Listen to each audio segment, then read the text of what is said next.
దుఃఖకరమైన ప్రకరణం రెండవది.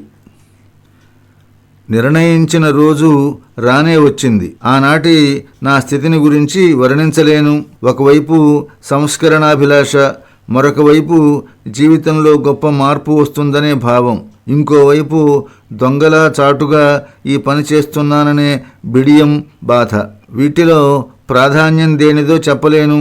ఏకాంత ప్రదేశం దొరికింది. అక్కడ జీవితంలో మొదటిసారి మాంసం చూశాను. నాన్ రొట్టె కూడా తెచ్చాం. రెండింటిలో ఒక్కటి కూడా రుచించలేదు. మాంసం తోలులా బిగుసుగా ఉంది. మింగటం సాధ్యం కాలేదు. కక్కు వచ్చినంత పని అయింది. మాంసం వదిలిపెట్టవేయవలసి వచ్చింది. ఆ రాత్రి కష్టమైపోయింది. ఏవేవో పీడకలలు రాసాగాయి. కన్ను మూతపడేసరికి నా కడుపులో బతికి ఉన్న మేక మే మే అని అరిచినట్లు అనిపించటం, తుళ్ళిపడి లేవటం, ఇష్టపడే మాంసం తిన్నాను కదా అని ఊరట చెందటం, ఇది వరుస. నా మిత్రుడు అంతటితో నన్ను వదలలేదు. మాంసంతో రకరకాల పాకాలు వండి తేవటం ప్రారంభించాడు. నదీ తీరాన తినటం మాని గొప్ప భవనంలో తినటం ప్రారంభించాము. భోజనశాలలో మేజాబల్లలు, కుర్చీలు అన్నీ ఉన్నాయి. అక్కడ వంటవాణ్ణి మంచి చేసుకుని మిత్రుడు ఆ దివ్య భవనంలో స్థానం సంపాదించాడు. నా మిత్రుడి ప్లాను బాగా పనిచేసింది. నాన్ రొట్టె మీద నాకు రోతపోయింది. మేకల మీద కూడా జాలి తగ్గిపోయింది. ఒట్టి మాంసం కాకుండా మాంసంతో తయారు చేసిన రకరకాల పాకాలు తినసాగాను. ఈ విధంగా 1 సంవత్సరం గడిచింది. మొత్తం 6 మాంసపు విందులు ఆరగించాను. తక్కువసార్లు తినటానికి కారణం ఆ రాజభవనం మాటిమాటికి దొరక్కపోవటమే. రుచిగల మాంసపు వంటకాలు మాటిమాటికి సిద్ధం చేయటం కూడా కష్టమే. పైగా ఈ సంస్కరణ కార్యక్రమాన్ని నిర్వహించేందుకు అవసరమైన సొమ్ము నా దగ్గర లేదు. మిత్రుడే డబ్బు తెచ్చి ఖర్చు పెట్టవలసి వచ్చేది. ఎక్కడ నుండి అంత డబ్బు తెచ్చేవాడో తెలియదు. నన్ను మాంసాహారిగా మార్చాలని, భ్రష్టుణ్ణి చేయాలని దీక్ష వహించినందుకు మిత్రుడే డబ్బు ఖర్చు పెడుతూ ఉండేవాడు. అతనికి మాత్రం మాటిమాటికి అంత డబ్బు ఎట్లా వస్తుంది? అందువల్ల మా మాంసాహార విందుల సంఖ్య తగ్గిపోయింది. దొంగతనంగా విందులు ఆరగించిన తరువాత నాకు ఆకలి వేసేది కాదు. ఇంటికి వచ్చి ఆకలి లేదని చెప్పవలసి వచ్చేది. మా అమ్మ అన్నానికి పిలిచేది. ఆకలి లేదంటే కారణం అడగకుండా ఊరుకునేది కాదు. అన్నం అరగలేదు, అందువల్ల ఆకలి కావటం లేదని అబద్ధం చెప్పవలసి వచ్చేది.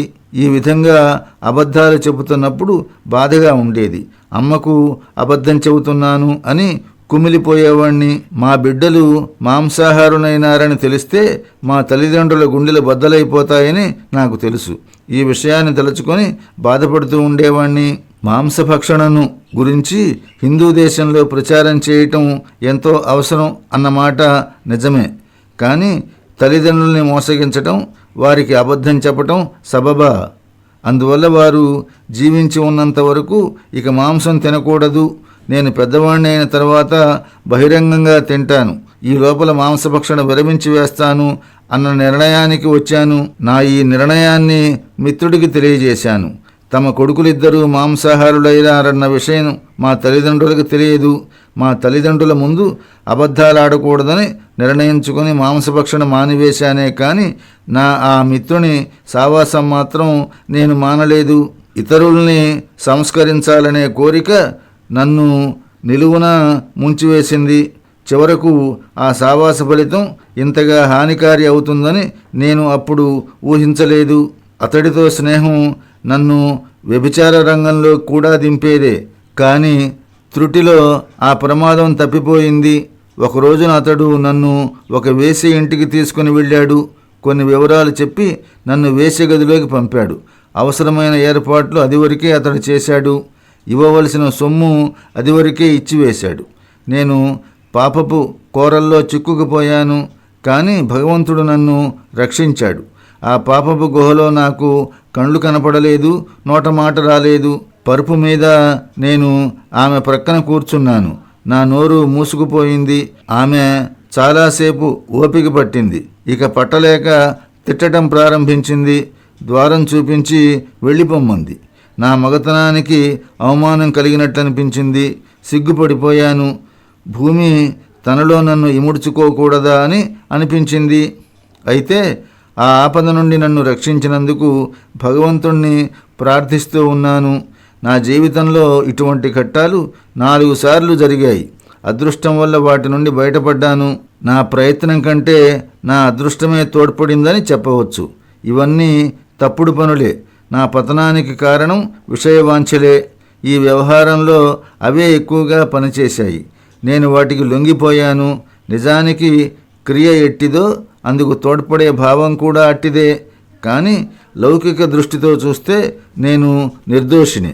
దేవుడి అనుగ్రహం వల్ల కర్తకు, అతనికి సంబంధించిన వారికి తప్పిపోయే కర్మలు కొన్ని ఉంటాయి. ఆ విధంగా ఆపద తప్పిపోయిన తరువాత జ్ఞానం కలిగిన వెంటనే దేవుడి అనుగ్రహాన్ని గురించి మానవుడు యోచిస్తాడు.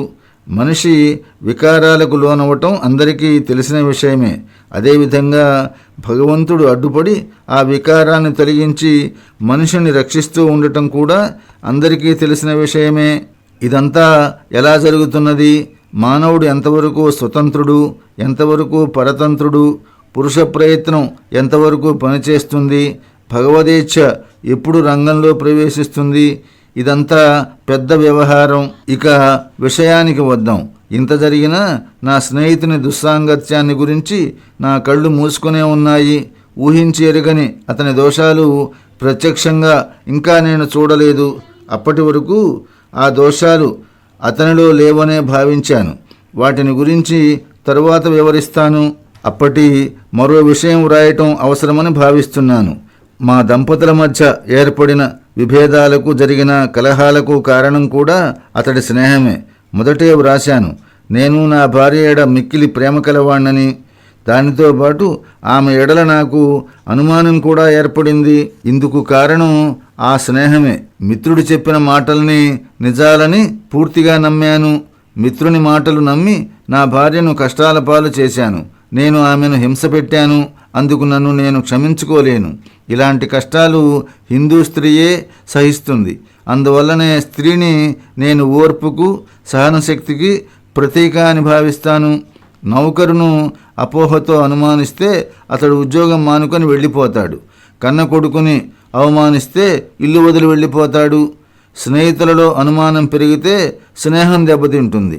భర్త మీద అనుమానం కలిగితే లోలోన భార్య కుమిలిపోవలసిందే. కానీ భార్య మీద భర్తకు అనుమానం కలిగితే పాపం ఆమె ఏం చేస్తుంది? ఆమె ఎక్కడికి వెళుతుంది? పెద్ద కులాలకు చెందిన హిందూ స్త్రీ కోర్టుకెక్కి విడాకులు కోరగల స్థితిలో కూడా లేదు. ఈ విధంగా స్త్రీల విషయంలో న్యాయం ఏకపక్షంగా ఉన్నది. నేను కూడా అట్టి న్యాయాన్నే అనుసరించాను. అందువల్ల కలిగిన దుఃఖం ఎన్నటికీ పోదు. అహింసను గురించి పూర్తి జ్ఞానం కలిగిన తరువాతే అనుమాన ప్రవృత్తి నాలో తగ్గింది. అంటే బ్రహ్మచర్య మహత్తు నేను తెలుసుకున్న తర్వాత భార్య భర్తకు దాసీ కాదని, అతడి సహచారిణి అని, సహధర్మచారిణి అని, ఇద్దరూ సుఖదుఖాలలో సమాన భాగస్వాములని, మంచి చెడులు చూసే స్వాతంత్ర్యం భర్తకు ఉన్నట్టే భార్యకు కూడా ఉన్నదని నేను తెలుసుకోగలిగాను. తరువాతనే అనుమాన ప్రవృత్తి తొలగిపోయింది. అనుమానంతో నేను వ్యవహరించిన కాలం జ్ఞాపకం వచ్చినప్పుడు నా మూర్ఖత్వం, విషయవాంఛల ప్రభావం వల్ల కలిగిన నిర్దాక్షిణ్యం మీద నాకు కోపం వస్తుంది. మిత్రుడి మీద కలిగిన మోహాన్ని తలుచుకున్నప్పుడు నా మీద నాకే జాలి కలుగుతుంది.